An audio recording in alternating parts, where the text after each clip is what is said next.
اور ری الیکشن ہو تو حکومت کے زیادہ مارجن سے جیتنے کا امکان پیدا ہو جاتا ہے، مگر ان کی توجہ بہت ہے، یعنی یہ یوسف رضا گیلانی پہ سب سے زیادہ توجہ ہے اور اس کے بعد ڈسکا پہ ہے۔ ویسے بھی الیکشن میں آپ نے دیکھا کہ رانا ثناء اللہ اور احسن اقبال اور کون کون وہاں پہنچا ہوا تھا، اور بھی لوگ پہنچے، مریم بھی گئیں وہاں پہ، اناب بٹ بھی، خرم دستگیر صاحب، یعنی بہت انہوں نے سرگرمی سے کوشش کی، تو وہ اس میں انہیں الجھائیں گے، نون لیگ اس میں انہیں الجھائے گی، لیکن بہرحال فیصلہ الیکشن کمیشن کو کرنا ہے۔ الیکشن کمیشن کو اپنی مطالبہ کر رہی ہے کہ الیکشن کرائیں دوبارہ۔ نہیں، دوبارہ دیکھیے یہ الیکشن کمیشن پہ منحصر ہے، مگر یہ کہ باقیوں پہ یہاں ایک بڑا دلچسپ سوال ہے، کیا جو وہاں پہ فارم 45 ہوتا ہے اس پہ رزلٹ دیے جاتے ہیں، پولنگ ایجنٹوں کو جو رزلٹ دیا گیا ہے کیا وہ مختلف ہے؟ جو اب سبمٹ کیا جا رہا ہے دیر سے پہنچے، اگر وہ رزلٹ ایگزیکٹلی وہی ہے تو اس کا مطلب یہ ہے کہ وہ دھند والی بات درست ہو سکتی ہے، یہ الیکشن کمیشن متعین کرے گا۔ اور یہ علاقہ ہے وریو خاندان کا اور رانا شمیم کا، یہ دونوں نون لیگ کے حامی ہیں۔ اب ان کا یہ کہنا ہے، پی ٹی آئی کے لوگ یہ کہہ رہے ہیں کہ یہ تو ان کا اثر و رسوخ تھا اور سول سروس میں بھی تھا، تو ان لوگوں نے اگر کوئی رکاوٹ پڑی ہے تو ان کی وجہ سے پڑی ہوگی، لیکن سرکاری موقف پی ٹی آئی کا باقاعدہ موقف یہ حکومت کا بھی یہی ہے کہ دھند تھی۔ اب یہ الیکشن کمیشن اس کو متعین کرے گا۔ ٹھیک ہے، لیکن ہارون صاحب جو ویڈیوز یہ آج بھی مریم صاحبہ اور ان کے ساتھی بڑے شدید غصے میں کیوں نظر آ رہے ہیں، وہ ویڈیوز بھی شیئر کر رہے ہیں کہ کس طرح سے بیگز لے وہ جائے جا رہا رویہ ہے نا جی، اسٹیبلشمنٹ سے تعلقات میں بہتری آئی ہے نون لیگ کی اور اپوزیشن کے ایز اے ہول بھی، اور وہ یہ سمجھتے ہیں کہ یہ جارحانہ رویہ جو ہے یہی نتیجہ خیز ہو سکتا ہے، ان کو دباؤ میں رکھیں۔ پی ٹی آئی کی تنظیم اچھی نہیں ہے، دیکھیے نا یہ جو حلقہ ہے ڈسکے کا، اس میں جو پاپولر آدمی تھا پیر مدنی ایک صاحب ہیں، ان کا بڑا رسوخ ہے۔ یہ جو بنیادی طور پہ فرق پڑا ہے، بڑا فرق اس لیے پڑا ہے کہ پچھلی دفعہ تو ان کا صاحبزادہ عثمان جو ہے وہ کھڑا ہو گیا تھا الیکشن میں اور اس نے 55,000 ووٹ لیے تھے، 55,000۔ اب وہ کافی ان کا رسوخ ہے، لوگ انہیں ایک روحانی شخصیت سمجھتے ہیں اور ان کے پاس لوگ جاتے ہیں، فردوس عاشق اوان بھی جاتی ہیں، انہی نے منایا کہا جاتا ہے۔ ادھر سب سے زیادہ متحرک فردوس عاشق اوان تھی اور عثمان ڈار تھے جی، اور مجھے نہیں لگتا کہ حکومت نے براہ راست اوپر کی سطح سے مداخلت کی ہے، لیکن یہ کہ مقامی سطح پہ تو ایسی اطلاعات ہیں کہ افسروں کو لالچ والچ دیا پی ٹی آئی کے لوگوں نے، اور نون لیگ کا بھی رسوخ انہوں نے بھی دیا۔ دھاندلی کی تو سب کرتے ہیں، جتنی کسی کی کیپیسٹی ہے کرنے کی کوشش کرتا ہے، کوئی پارٹی ایسی نہیں ہے جو جس کے بارے ہم کہہ سکیں وہ بیسیکلی دھاندلی کے خلاف۔ اچھا، دوسرا پہلو یہ بڑا دلچسپ ہے کہ وزیر آباد میں بھی 5,000 ووٹ ہیں میکسیمم جو فرق ہے، تو نون لیگ اپنے ووٹ تو لے گئی مگر اس میں کوئی اضافہ نہیں ہوا۔ مہنگائی ہے، معیشت خراب ہے، بے روزگاری ہے، اور یہ سمجھا جا رہا تھا کہ سینٹرل پنجاب میں تو ون سائیڈڈ ہے، اب یہ ون سائیڈڈ تو نہیں رہا، اور ڈسکا میں تو وہ ان کا دعویٰ ہے کہ وہ جیت گئے، اور یہ جو دوبارہ الیکشن کا مطالبہ کر رہے ہیں تو اس کا مطلب یہ جو فائنلی رزلٹ کمپوز ہوا ہے وہ یہ ان حلقوں میں کیا یہ نہیں کہہ رہے کہ ہمارے پولنگ ایجنٹوں کو فارم 45 نہیں ملے جس پہ رانا ثناء اللہ اور دوسرے لوگ اتنا بہت زور دے رہے ہیں۔ عثمان ڈار کہتے ہیں کہ فارم 45 ہمیں دیر سے موصول ہوئے، اس لیے ریزلٹس کے حوالے سے دیر سویر کا سوال نہیں ہے، اگر ان کے لوگوں کو وہیں دے دیے گئے وہ وہیں دیے جاتے ہیں، دیر سویر کا تو سوال ہی نہیں۔ دیر کا مطلب تو پھر دھند والی بات میں کچھ وزن پیدا ہوتا ہے، صحیح ہے، یہ نہیں ہے الیکشن کمیشن متعین کرے گا۔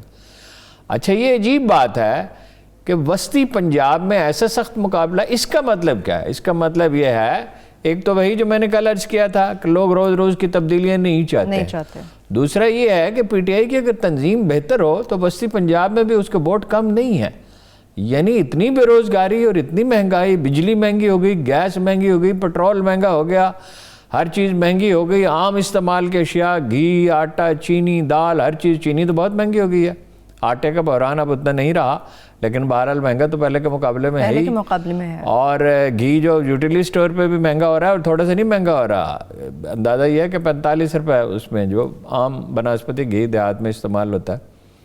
اچھا، شہر میں تو فائرنگ ہوتی رہی، شہر میں ووٹ کم کاسٹ ہوئے ہیں اس لیے کہ وہ جو فائرنگ ہوتی رہی اس کا اثر دیہات میں نسبتاً زیادہ ہوئے ہیں جہاں یہ نہیں ہے۔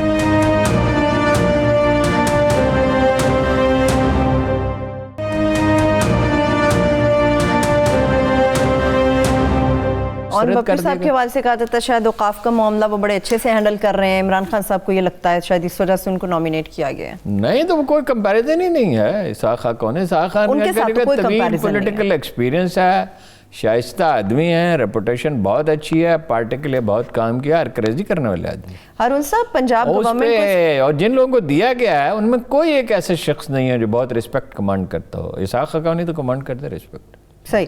یہ ہارون صاحب ڈسکا میں جو کچھ ہوا, جس طرح سے بھی معاملات ہوئے, جانیں قیمتی گئیں, لوگ زخمی ہوئے, نون لیگ سمجھتی ہے کہ یہ پنجاب گورنمنٹ بزدار صاحب کی حکومت وہ انتظامیہ کا تو فیلئر ہے ہی. کیا واقعی ایسا ہے؟ دونوں ذمہ دار ہیں. انتظامیہ کا تو فیلئر ہے ہی, ذمہ داری تو انتظامیہ کی. تو اچھا وہ پولنگ ایجنٹ لے کے آ رہے تھے, دن بھر ایسے افسوسناک واقعات ہوتے رہے, تو آپ نے مانیٹرنگ کے لیے کیا کیا؟ ایک کانسٹیبل نہیں ان کے ساتھ ہو سکتا تھا, بندوق بردار نہیں ہو سکتا تھا. بزدار صاحب نے نوٹس لیا ہے بس.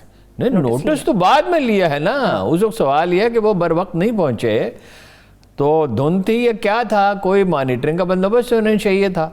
اور میں اس پہ زور دیتا ہوں کہ پولنگ ایجنٹوں کو جو رزلٹ دیا گیا اگر وہی ہے تو اس کا مطلب الیکشن فیئر ہوئے. اگر یہ ثابت ہو گیا تو پھر ری پولنگ نہیں ہو گئی. کتنا چانس ہے اب دوبارہ الیکشن؟ میں نہیں کہہ سکتا, وہ تو اس پہ منحصر ہے کہ وہ فارم جو ہیں جن پہ ووٹ اتنے ہی ہیں. اچھا اب آ جائیں پختونخوا پہ. جی, پختونخوا میں تو بالکل اب یہ واضح ہو گیا, کل رات کو ہی واضح ہو گیا تھا کہ خٹک خاندان ذمہ دار ہے. انہوں نے کھلم کھلا ساتھ دیا نون لیگ کے امیدوار کا, فائرنگ کی, جشن منایا. گھر کے بھیدی نے لنکا ڈھا دی. اگر وہ اپنا خود الیکشن لڑ رہے ہوتے پرویز خٹک تو کیا وہ یہ ہونے دیتے اور مصالحت نہ کرتے؟ اس سے بنیادی ایک تو خیر نون لیگ اور جے یو آئی کا الائنس تھا, میرے ذہن میں تھا شاید اے این پی بھی تھا, اس سے فرق پڑا. ایک جو حکومت وہ بھی اپنا وسیم اکرم پلسی ہے نا, چیف منسٹر جو ہے پختونخوا کا, محمود صاحب, تو 7.5 سال ہو گئے, اور پہلے 5 سال میں تو کارکردگی جو ہے نسبتاً اچھی تھی. انٹرنیشنل ادارے بھی یہی کہہ رہے تھے, کوئی جنگلات لگائے, اسپتال بہتر کیے, اسکول بہتر کیے, پٹوار کو بہتر, لیکن اب تو کوئی کارکردگی نہیں ہے.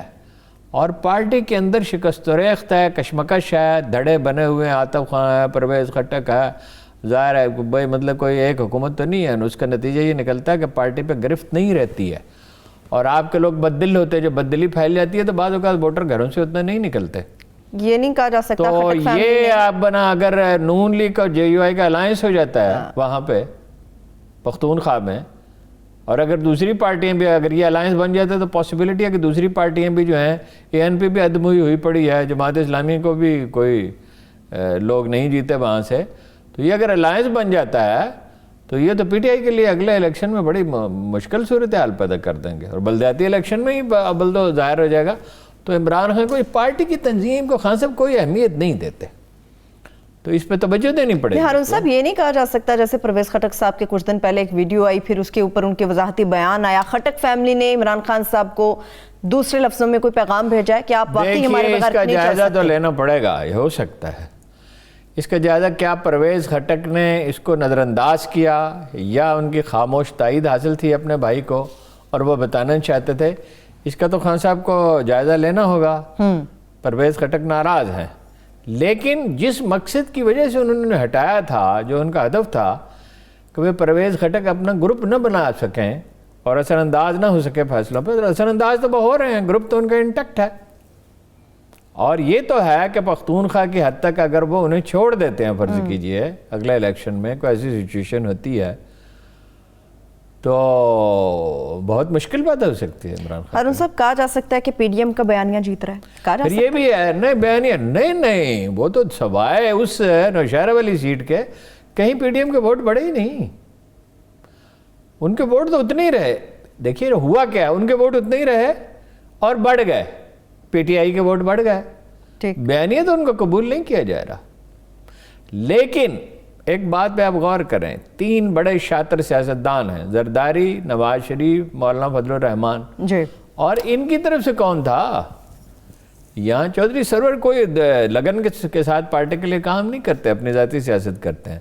اب حفیظ شیخ آئے ہیں, چودھریوں کے پاس بھی گئے ہیں, چودھری سرور کے پاس بھی گئے ہیں, جہانگیر ترین سے ان کا رابطہ رہا ہے جیسے میں نے آپ سے عرض کیا. لیکن یہ ہے کہ ان کی کیا, ان کا لوگوں سے رابطہ نہیں ہے, اب وہ ان کے قریبی حلقے یہ کہتے ہیں کہ رابطہ رکھیں تو وہ فائنینشیل ڈسپلن کیسے قائم کرے؟ وزیر خزانہ تو اس کا متعمل نہیں ہو سکتا، اسی لیے ایک ٹیکنوکریٹ کو وزیر خزانہ. لیکن دوسرا پہلو بھی ہے. اب دلچسپ بات یہ پارٹی کے ممبر ہی نہیں، پارٹی انہیں سینیٹر بنا رہی ہے، پارٹی کی ممبرشپ فارم پر ان کے دستخط نہیں ہے. تو اس پہ کیا مطلب یہ ہے کہ جو پارٹی کے پرانے، پھر جو جنوبی پنجاب کے لوگ ہیں خاص طور پہ جی وہ شکوہ سنج ہیں، اور بھی بہت سے لوگ، جو پیسے ہیں وہ کہاں خرچ ہو رہے ہیں؟ تونسا میں خرچ ہو رہے ہیں پیسے، میاں والی میں، یا میاں والی کے اندر خرچ ہو رہے ہیں. اچھا وہ کسی تناسب سے ہوتے ہیں، پر تونسا میں ایک کانسٹیچوئنسی کے لیے 77 ارب روپے. ہارون صاحب اگرچہ ایک سال میں نہیں ہوں گے، لیکن یہ بہرحال اپنی پسند ناپسند ہے چیف منسٹر صاحب کی، جہاں چاہیں گے پیسے دیں گے. وہی پرانا نظام واپس آ گیا، نواز شریف صاحب جیسے پیسے بانٹتے پھرتے تھے. لیکن ہارون صاحب اپوزیشن نے یا نون لیگ نے، تمام جماعتوں نے مل کے ضمنی انتخاب کے اندر پوری جان لگائی ہے. عمران خان صاحب اکیلے ہمیں نظر آئے ہیں، اتحادیوں کی مدد کیوں نہیں لی گئی؟ اگر چودھری صاحب ان کا صرف اسر اور رسوخ چودھری برادران کا لاہور کے اندر نہیں ہے، پنجاب کے اندر بڑا وزیر آباد میں تو ان کا بڑا رسوخ ہے. تو یہ واضح ہے نا کہ اتحادی کو زیادہ خوش نہیں ہے. وہ خان صاحب کا مزاج ہے، لوگوں کو انسانوں کو اہمیت نہیں دیتے وہ. تو وہ چودھری صاحبان سے مسالے تو ہو گئی، سینٹ کی سیٹ کے لیے ہوئی نا. لیکن یہ ایک بات پہ چودھری پرویز علی ہمیشہ گلہ کرتے رہتے ہیں کہ ہمارے لوگوں کو توڑ کے لے گئے، جہاں کہیں ہم نے ان کی مدد کرنے کی کوشش کی تو انہوں نے ہمارے کارکنوں پہ ہاتھ صاف کیا، انہیں پارٹی میں شامل کر لیا. تو وہ اس کی اہمیت کو انہوں نے، مخلوط حکومتوں کو چلانا بڑے تحمل کا کام ہے. مطلب یہ چلیے ان کے مطالبات درست ہو سکتے ہیں، نادرست ہو سکتے ہیں چودھری خاندان کے، مطلب منہ سلائی کا مسئلہ، اس پہ دونوں طرف کے دلائل موجود ہیں.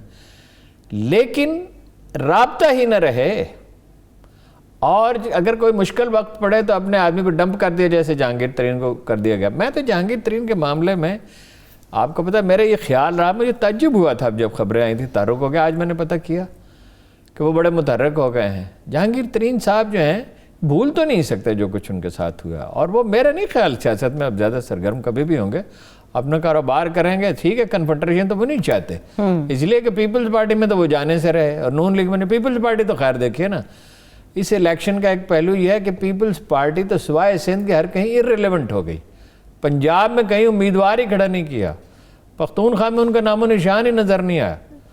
اچھا پھر جو ہے کرم ایجنسی، کرم کا جو علاقہ ہے اسے ایجنسی تو نہیں کہا جائے گا، وہاں فضل الرحمان صاحب کا ووٹ کم ہو گئے، پی ٹی آئی کے ووٹ بڑھ گئے. اس کی بہت سی وجوہات ہیں. ایک تو مولانا فضل الرحمان اوورآل ڈکلائن ہے، اتحاد میں تو وہ نتائج پیدا کر سکتے ہیں ان کے پاپولیرٹی میں جو ان کا متاثر ہو رہا ہے، اور اس کی ایک وجہ یہ ان کے اپنے ساتھی ان سے ناراض ہو گئے اور وہ ہر کہیں اثر انداز ہوتے ہیں. حافظ حسین احمد تو نہیں مل، مولانا شیرانی کا تو پارٹی میں احترام پایا جاتا ہے. اچھا پھر یہ انہوں نے اس کو مدغم کرنے کی مخالفت کی تھی، اور یہ کہا جاتا تھا کہ افغانستان کے زیر اثر انہوں نے ایسا کیا ہے، اور افغانستان کا مطلب انڈیا بھی ہے. تو اس کی کوئی وجہ نہیں، انہوں نے کوئی دلیل نہیں دے سکے کیوں مدغم نہیں کرنا چاہیے. اچانک وہ خلاف ہو گئے. اور دوسرا یہ ہے کہ قبائلی علاقے میں عمران خان کو ہمیشہ پسند کیا جاتا ہے. جو آخری سروے بہت پہلے ہوا تھا، میں دیکھا تھا 10 سال پہلے ہوا تھا، 2013 سے بھی شاید 2012 کا آخر میں ہوا، یہ 2013 کے شروع میں، تو 28% ووٹ تھے ان کے، اور نیئرسٹ جو جمعیت علماء اسلام تھی نون لیگ تھی 9 یا 10% ان کے تھے. ان کا ان کی والدہ کا تعلق جو ہے وہ قبائلی علاقے سے ہے نا، خاندان کا، یعنی وہ خاندان وہاں سے مائگریٹ کر گیا تھا، لیکن ان کی والدہ کا اس قبائلی علاقے سے تعلق ہے، وزیرستان سے ٹو بی ایگزیکٹ. کتاب بھی لکھی خان صاحب نے اس قبائلی علاقے میں ایک زمانے میں، ان کی کچھ ویڈیوز بھی آئی ہیں جوانی کے دور کی، اردو میں اس پہ تنقید بھی کی گئی تھی. اردو میں اس کا نام تھا غیرت مند مسلمان. تو اس میں انہوں نے قبائلی طرز زندگی کو گلوریفائی کیا ہے، بہت کچھ زیادہ ہی کیا ہے. یعنی اس کے اچھے مثبت پہلو بھی ہیں، لیکن یہ ہے کہ زیادہ گلوریفائی کیا ہے. تو وہ قبائلی علاقے میں وہ انہیں اون کیا جاتا ہے.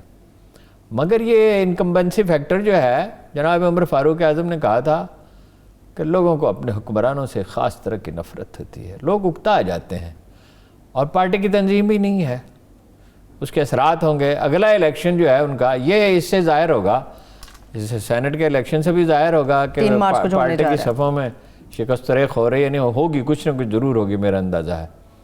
اور خان صاحب کو خود بات کرنی پڑے گی لوگوں سے ورنہ کوئی چارہ نہیں ہے، ورنہ یہ ڈیمیج ہو سکتا ہے. ٹھیک ہے چلے بریک پہ ابھی چلتے ہیں ہارون صاحب، ایک چھوٹی سی بریک لے لیتے ہیں. بریک سے جب واپس آئیں گے گفتگو یہیں سے آگے بڑھے گی، مگر اس کے ساتھ ساتھ جسٹس قاضی فائز عیسیٰ نے ترقیاتی فنڈز کیس کے حوالے سے جو اختلافی نوٹ تحریر کیا اس کے اوپر بھی بات کریں گے. ہمارے ساتھ رہیے.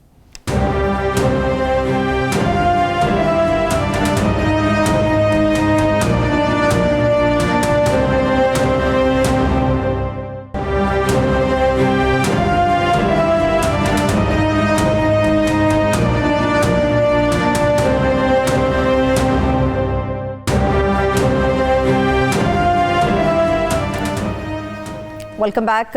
ہارون صاحب آگے تو بڑھیں گے مگر تمام جماعتوں کا ہم نے ذکر کیا، تحریک لبیک کے حوالے سے بات تھی کہ ان کا ووٹ بینک لبیک کے ووٹ آدھے رہ گئے.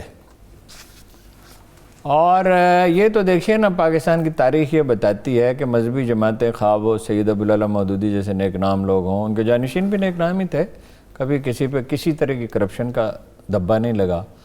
اور جماعت اسلامی میں فرقہ واریت کا مسئلہ نہیں، اگرچہ ایک مکتب فکر اس میں زیادہ ہے، لیکن بہرحال اس پہ فرقہ واریت کا الزام بھی نہیں، ان کے حب الوطنی پہ بھی کوئی شک نہیں. مشرقی پاکستان میں بڑی قربانیاں دیں، کشمیر میں سب سے زیادہ قربانیاں انہوں نے دی، مشرقی پاکستان میں سب سے زیادہ قربانیاں انہوں نے دی، ویلفیئر کا کام بھی کرتے ہیں. لیکن مذہب ایک بڑا وسیع دائرہ کار ہے، سیاست کا ایک چھوٹا سا ایجنڈا. سیاست جو ہے وہ اس میں مہنگائی کا یا بے روزگاری ہے یا بد امنی ہے، کوئی بھی چیز جو مسئلہ ہے، بیڈ گورننس ہے، تو وہ سب لوگوں کو ایک طرح سے ہٹ کرتی ہے. اس میں یہ تو نہیں ہوتا کہ بھلا مکتب فکر متاثر ہوتا ہے یا بھلا ہوتا ہے تو سب کا ہوتا ہے اور خرابی ہوتی ہے تو سب کے لیے ہوتی ہے. سیاست کا ایک بڑا محدود سا ایجنڈا ہوتا ہے. تو وہ جماعت اسلامی جیسی زبردست تنظیم رکھنے والی ورکر بھی اس کے مخلص سے، آرگنائزیشن بہت اچھی تھی اور پڑھے لکھے لوگ تھے بہت اس میں. تو لٹریچر اس کی پشت پہ بہت زبردست لٹریچر تھا، شخصیت بڑی تھی مولانا مودودی کی. لیکن وہ اگر ڈائلیوٹ ہو گئی رفتہ رفتہ، اب تو دیکھیں نا پیپلز پارٹی بھی اس لیے امیدوار کھڑے نہیں کرتی، جماعت اسلامی بھی نہیں کرتی. جماعت اسلامی تو نکل ہی گئی کھیل میں سے کہ بھائی 1500 ووٹ ہوں گے تو بات اور اڑے گی، اس کی بجائے خاموشی بہتر ہے، اس کی بجائے خاموش رہ رہے. اب تو وہ مطلب 2018 کے بعد سے تو وہ بالکل لا تعلق کے نظر آتے ہیں اور احتجاجی تحریکوں سے خود کو زندہ رکھنے کی کوشش کرتے ہیں، جو اچھی اسٹریٹجی. تحریک اس کے لبیک کے ووٹ آدھے رہ گئے. شخصیت کا فرق بھی ہے، یعنی وہ اتنی بڑی شخصیت تو نہیں ہے. وہ تو دیکھیں نا، وہ بڑا غیر معمولی حافظہ تھا، خطابت اچھی تھی، بولڈ بہت تھے، اگرچہ وہ بولڈنس قائم تو نہ رہ سکی. بہت مطلب وہ کریز سے نکل کر کھیلے، بہت ایک جذباتی رویہ اختیار کر لیا اور سیاسی تقاضوں سے ناراض کیا.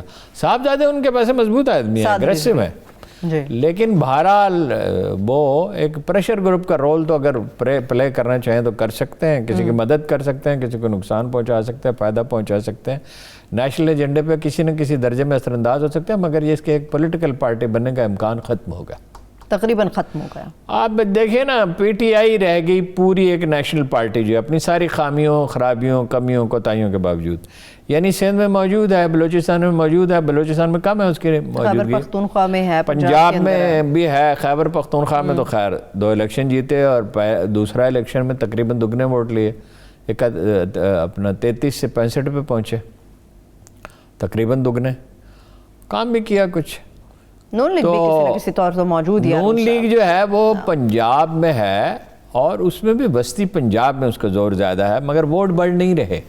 جنوبی پنجاب میں کم ہوئی، شمالی پنجاب میں کم ہوئی، اور دیہی سندھ میں بالکل نہیں ہے، شہری سندھ میں بھی نہیں ہے، برائے نام ہی ہے، اور بلوچستان میں نہیں ہے. پختونخوا میں مطلب یہ اب تو الیکشن جیتا ہے، مگر اس میں لگتا ہے کہ شخصیت کا اور خود پی ٹی آئی کے تضادات کا دخل زیادہ ہے.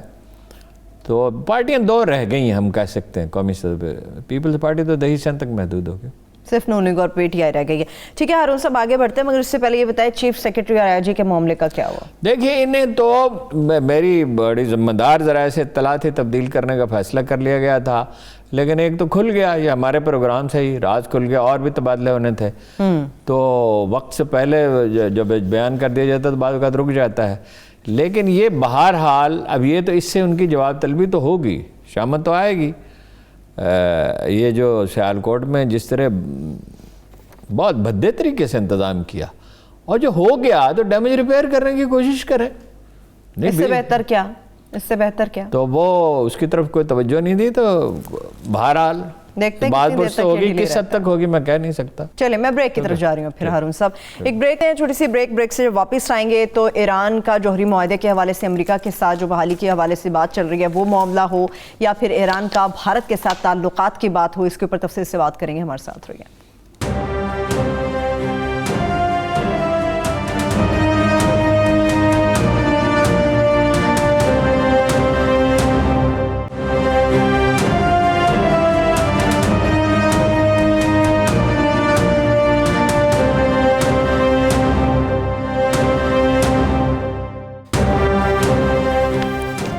Welcome back. ہارون صاحب، ابھی G7 کانفرنس کے حوالے سے بات کر لیتے ہیں. یورپ کی اگر بات کریں یا پھر چائنا کا اگر ذکر کریں تو چائنا کے ساتھ آئندہ آنے والے وقتوں میں رویہ آپ کیسا دیکھ رہے ہیں کہ چائنا کے ساتھ کس قسم کا رویہ یورپ برتے گا؟ دیکھیں، میں نے آپ سے کہا تھا کہ میونخ کانفرنس کی بڑی اہمیت ہے. جی، وہ ورچوئل کانفرنس ہے. اب کرونا کی وجہ سے اب دنیا میں اندازہ کار بدل گیا ہے، اور جب تک کرونا کے اثرات رہیں گے یہی رہے گا. تو جو بائیڈن نے جو تقریر کی ہے اس میں جو ہمارا اندازہ تھا اس میں انہوں نے روس کو اصل خطرہ قرار دیا. ایک تو بڑی اہم بات یہ ہے کہ روس کو وہ بڑا خطرہ سمجھ رہے ہیں. چین سے انہوں نے کہا مقابلہ، روس کے بارے میں کہا کہ ہماری سلامتی کو خطرہ ہے اس سے، اور یورپ کو بھی یہ باور کرانے کی کوشش کی.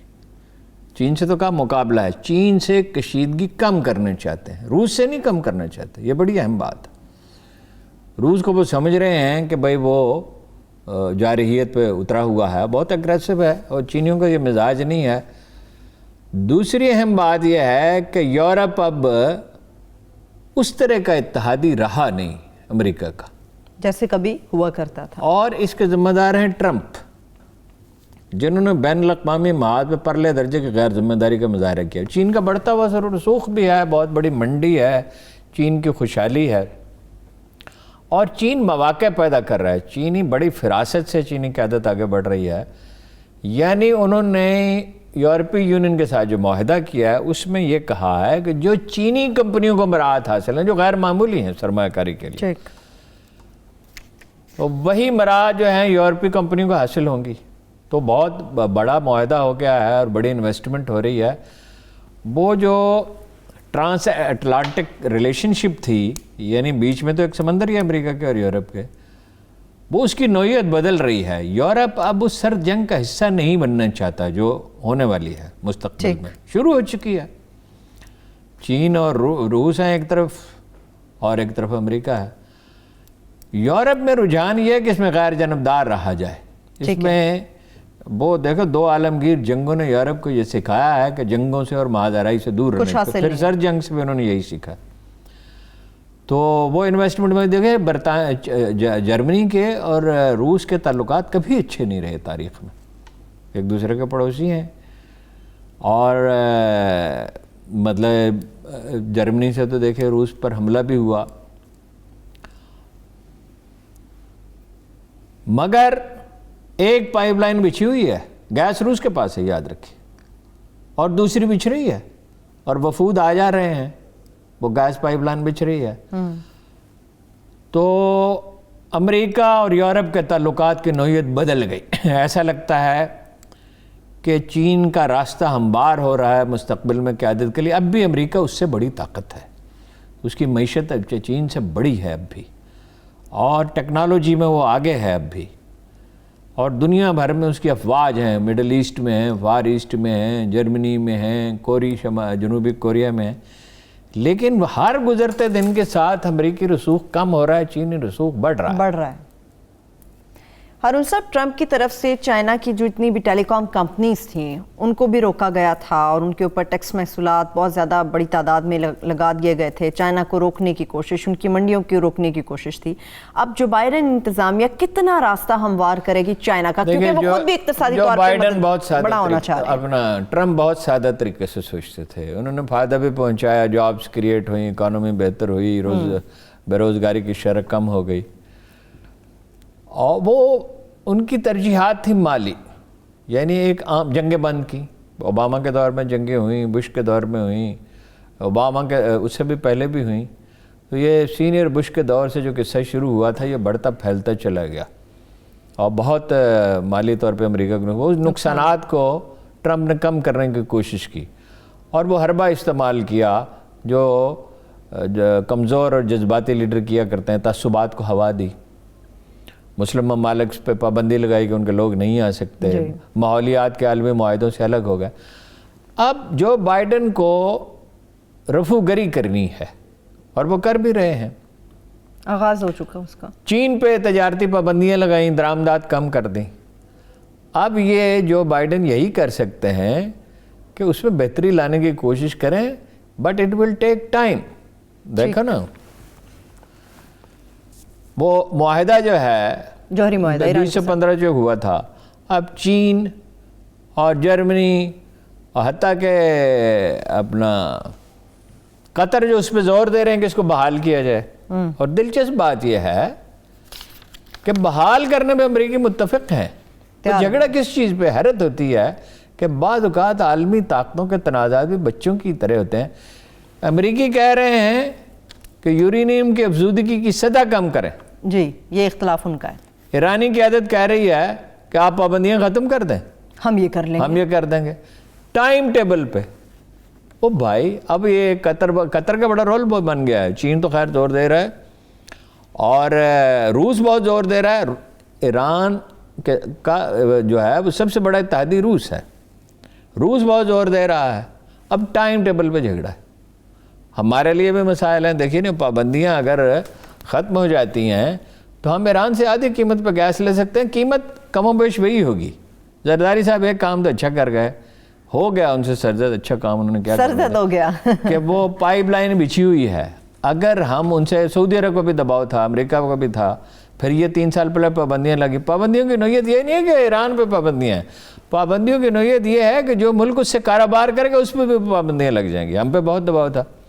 نہیں دیکھیں، لیکوڈ گیس جو ہے اس کو پہلے گیس کو لیکوڈ میں کنورٹ کیا جاتا ہے، پھر امپورٹ کیا جاتا ہے، پھر پائپ میں ڈالنے سے پہلے اس کو دوبارہ گیس کی شکل میں تبدیل کیا جاتا ہے۔ اس سے اخراجات بہت بڑھ جاتے ہیں، قیمت دوگنا ہو جاتی ہے۔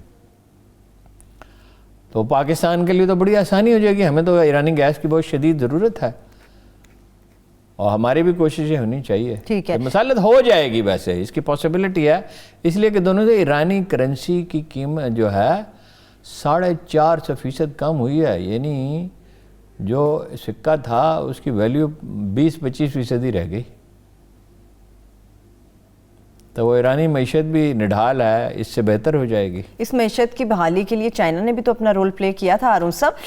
چینی سرمایہ کاری کے اثرات فوری نہیں ہوں گے۔ ایک تو یہ ہے کہ ہم کہتے ہیں 400 ارب روپے کی 400 بلین ڈالر کی سرمایہ کاری ہو گئی، اس کے لیے وقت درکار ہے، تو وہ اس کو ابزارب کرنے کے لیے وقت چاہیے، وہ سلسلہ بڑا وسیع ہوگا، لیکن اس کے اثرات جب ظاہر ہوں گے تب ظاہر ہوں گے نا۔ اس وقت تو بڑا کرائسس ہے، بے روزگاری ہے ایران میں، قیمتیں بڑھ گئی ہیں۔ اچھا، جو انتہا پسند ہے وہ مخالفت کر رہے ہیں۔ اچھا، صدر صاحب تو چاہتے ہیں، اور حکمران جماعت تو یہ چاہتی ہے ہو جائے، انتہا پسند مخالفت کر رہے ہیں، ان کی اپنی وجوہات ہے، لیکن میری سمجھ میں نہیں آیا کہ کیا حب الوطنی ہے۔ اگر یہ معاہدہ نہیں ہوتا، ہو جائے گا ویسے، فرض کیجئے نہیں ہوتا، تو اسرائیل حملہ کرے گا ایران کی ایٹمی تنصیبات پہ۔ یہ تو کوئی چھپی ہوئی بات نہیں ہے، ساری دنیا جانتی ہے۔